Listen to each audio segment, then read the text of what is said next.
When the stakes are high and the time is short, one name echoes in the courtrooms across the Gulf Coast: Andy Citrin. When it's a serious case, we go straight there, we sign it immediately. 40 years in the game, over 10,000 clients served, more than $600 million recovered. When a truck crashes and changes a family's life at 2 a.m., his team doesn't wait for sunrise. They're already on the scene. When others draft polite demand letters, Andy's filing lawsuits and worrying insurance companies nonstop. You walk into a law firm like mine, that's what separates the men from the boys in this business. I'm Chris Dreyer, founder and CEO of Rankings.io, the elite personal injury marketing agency for firms on the way to the top. Today on Personal Injury Mastermind, I sit down with the man behind the Andy Wins trial process. This system is turning associates into courtroom killers and turning insurance companies inside out. Let's get into it. So you're coming up on 40 years as an injury attorney. Yeah, not just 40 years, but I just had my largest verdict in my 40-year career. We just came out of a $6 million verdict in federal court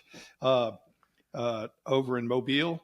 We have another seasoned lawyer over at our Pascagoula office, Judge Michael Fondren, and he's had some big wins recently too. So we've been on a roll, getting verdicts and staying focused on the craft.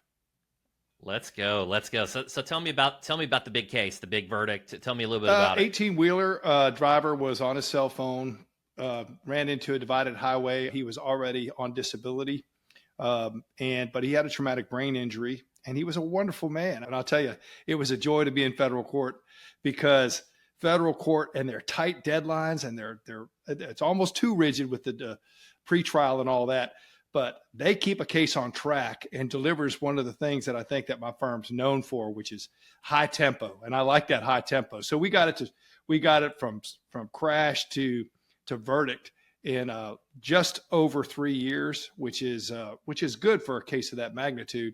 I like to do it in half that time, to be honest, but still, yeah, the whole methodology that we follow in the office came to life in that case. That's amazing. Congrats on that. That's the Andy Wins trial process. You talk about the Andy Wins trial process and how it's reshaping the game. It's had a huge impact. Start with great talent and then teach them the winning process. This is what all great trial lawyers do. I just found a way to use my brand to describe our methodology and our process. Some lawyers will be bothered. I'm not going to follow the Andy Wins trial process. But when they hear what WINS stands for, the WINS trial process, they'll be completely on board with that. And so I'll tell you what both mean if you want me to. Yeah. What I learned in law school was that justice delayed is justice denied. Speed matters. So when you bring that high tempo mindset, you're already off to a good start. So what Andy Wins, let me tell you what it means. File immediately and fight, go hard and fast until the insurance company does what's right. The Andy in Andy Wins stands for Act Now, Don't Yield. And I got to tell you, Andy is all gas. You don't bring an elephant's foot in to stamp out a flea. Once we file, there's no taking your foot off the accelerator. They don't hire us to be reverse insurance adjusters and write polite demand letters. Everybody loves a lay down, but that's not lawyering. That's just processing. And we didn't go to law school and go to all this trouble and learn this craft and stay dedicated and go to seminar after seminar after seminar and study cross-examination techniques and watch podcasts and stay dialed into what the greats are doing in America so that we could be reverse insurance adjusters. So I thought about what WINS stood for, and I thought, we worry insurance nonstop. And I thought, wait a minute, that's clever. Act now, don't yield, worry insurance nonstop. This worries insurance, and insurance companies will pay big, or if they don't, you're going to be so ready for trial that you're not even going to want to let them settle the case. Like, we have this rapid response protocol, and when a big truck case calls, it's like the fireman sliding down the pole. The alarm goes off. It could come in at 2 a.m. Everybody secure that truck. You do not even brush your teeth. You go as fast as you can to the scene. This actually happened in a case. I was working on a triple death case. An 18-wheeler was driving too fast in the rain and killed a mother and a father and their daughter. I followed the whole rapid response protocol. I get suit filed, and I get the local television coverage of the event. Every news channel in town sent their people out. Anyway, I'm looking at it like 4 or 5 months down the road, and I'm watching it from the time they arrived. They arrived about an hour and a half after the crash. And so as they're setting up, the guy's doing this sort of thing. He goes, "Can you hear me?" Because it's just the camera lights come on and he's testing his mic. And so I got all this B-roll that they provided through our subpoena. And walking in the background was the defense attorney. In the background, it's pouring down rain. It's 10 o'clock on a Friday night. And the defense attorney who's now defending this case is on scene. And I'm like, holy cow. They dispatched him immediately. So I later asked him, I said, "What's the deal, man? You're in the footage. You were there an hour and a half after the crash." He goes, "Man, I keep a ready bag. These insurance companies, they want us on scene in these serious cases as soon as possible." And I thought, heck yeah, you want to be at that scene? I want you to call me the second everybody is safe and secure and getting the medical treatment they need. I want your second call to be to me so I can get to the scene as fast as those defense attorneys are, right? So when I say act now, boom, rapid response protocol. When it's a serious case, we go straight there. We sign it immediately. We get our experts en route. We get our investigator en route. We go to the scene. We get everything we can locked down. You know, the black boxes and all the peripheral videos from neighbors or whatever. We just go straight into lock it down, and then we file suit as fast as the law allows. I mean, like within 72 hours is my preference. You will distinguish yourself as a lawyer if you get a high tempo mindset. So I came into that and then joined a law firm where it was like, man, once we decided to take a case, it was pedal to the metal. And now you've got to act with great skill. There's another acronym that Andy uses, TRIAL. TRIAL stands for 10, reckless, intel, ASAP, and limits. The 10 is an interesting one. If your plaintiff is a stand-up citizen, aka a 10 out of 10, it makes your job a whole lot easier. But according to Andy, it is possible to transform clients with criminal records, drug issues, and even pre-existing conditions into perfect 10s. You can turn every single client into a 10 if you know how to counsel them, if you know how to get them in the winning mindset. So you say, you are not going to be a poor, pitiful me in this case. Not if you want to win. And I've always said, you've got to love our clients so that you can see, yes, they had to face adversity. Hell yes, you realize when someone gets charged with a crime or makes the kind of decisions that lead to a criminal offense or a guilty plea or conviction, man, they messed up. They have to own that. I've had to face adversities. I've made some bad decisions. I've made a lot of mistakes. But it has nothing to do with the fact that I was innocently driving home when your 18-wheeler came blowing out of a side road and clobbered me and turned my car into a smashed ball of steel. And so you just own that, right? Next, you prove reckless disregard for the rights and safety of others. Prove that there was an intentional choice made, a conscious, intentional choice. It wasn't an accident. And in fact, in Alabama, we don't call them accident reports. They're called crash reports. Mm-hmm. And it was a choice. And we did it knowing that we could seriously injure or kill an innocent random citizen in an instant. And so you prove that in every case so that you can open up punitive damages. The courts are not going to let you go to punitive damages in every case. If you're taught that from the minute you walk into a law firm like mine, that's what separates the men from the boys in this business. Cross-examination skills. So you bring that to bear on your young talent, both paralegals, and they start to get excited because they're like, "You dang right, I could prove that. I could prove that was a choice." The I in trial stands for intel. With intel, you're trying to find the defense's critical vulnerabilities. Is it knowledge? Is it pattern and practice? Is it other similar incidences? Is it complete callous disregard, either at the wreck scene or in aftermath? Have they done anything to try to prevent this from happening? So you get to make a punitive argument by showing that they took no action. But even on the internal stuff, they don't want you seeing what they said in their text messages. They don't want you seeing what they said in the board of directors meeting. Those C-suite people don't want to give depositions to talk about what they knew and when they knew it. God, they will do everything in their power to prevent a C-suite in a corporation from having to give a deposition. All right, so far in the TRIAL or trial process, we've got T for 10, R for reckless, I for intel, and A for ASAP. We do everything as fast as the law allows, because if you give them a day, you'll lose a week. You lose a week, you lose a month. You lose a month, you'll lose a quarter. You lose a quarter, you could lose a year. We do it with filing, we do it with discovery and depositions, and we do it with trial setting. We want the earliest, number one. We don't want to be just say, yo, I'll put you on the docket March of 26. Say, well, Judge, which number am I going to be on your docket? Well, I don't know. There's 27 cases set that day. If you are just leaving it to chance, the lottery, that you're going to be picked number one out of 27 other cases or whatever's on his docket, chances are you're going to get put third, fourth, fifth, or God knows where. And if you're third, fourth, or fifth, your chances of going to trial then are slim to none. So what you have to do is become a lawyer and a law firm that the judge wants number one on his docket.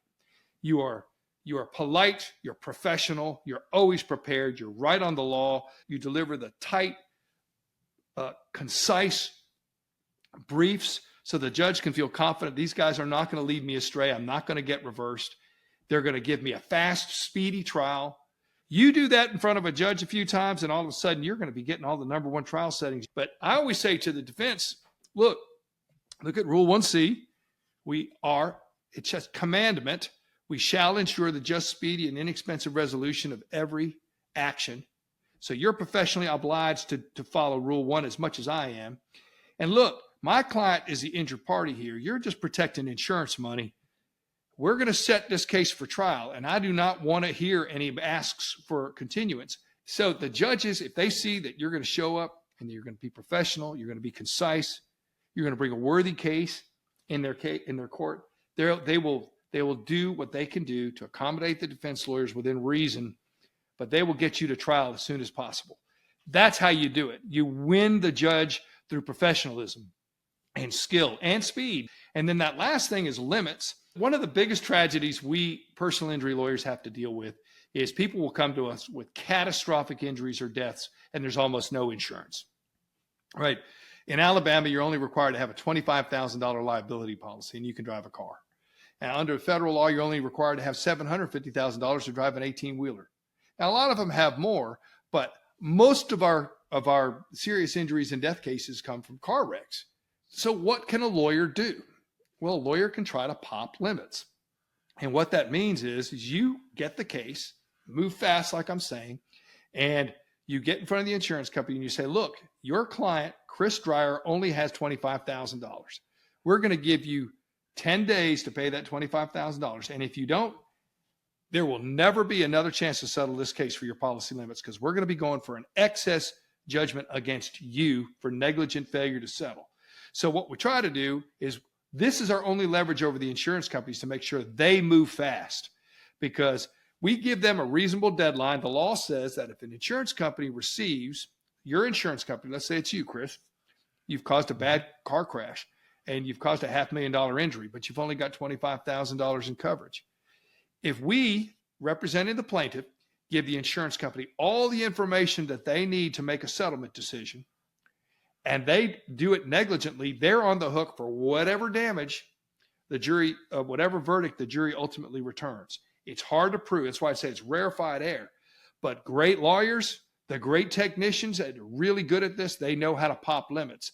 And that's something we try to do in every case. Why? Go back to the Andy wins. It worries insurance to death. If you go, look, you guys think you're protected by the $25,000 limits Chris has? That ship left the station 10 days after we filed suit. We gave you all the medical records. We gave you all the liability evidence, and you thumbed your nose at us. Now we're going for a $5 million verdict, and we're going to get it. And then you people are going to be on the hook for $4,975,000 more than you contracted with Chris. So thank you very much for when your negligence is our win. And that's what we call popping limits. So you see, that worries insurance. So you're getting after the good intel, you're moving fast, and then you've also opened up. You're not protected. I hate to tell you this, XYZ insurance company, but you're not protected by your contract with Chris. You dumbasses failed to pay it. I told you to pay it then. If there's a giant verdict in this case, you guys have huge exposure. Oh my God, what should we do? We better settle. We better try to settle. And when you do this Andy Wins trial method, both the mindset with the tempo and readiness, initiative, action, and leadership, and combine it with making the client their 10, proven recklessness, going for that juicy intel, moving as soon as the law allows, getting the earliest trial setting, and opening up limits, they're about to pee blood up in that insurance company. As you can hear, Andy's process is all gas and no brakes. And what I love about it is it works. He has done this time and time again. He is coaching up younger attorneys to do the same. Because I see the lights go on for these young lawyers and these paralegals. And so we're reducing the caseload. We're focusing on where this kind of approach makes sense financially.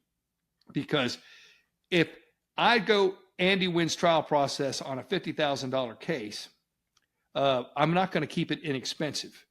But if I can turn a $50,000 case with some of those methods into a $5 million case, then whatever I spend on it is a bargain. Okay.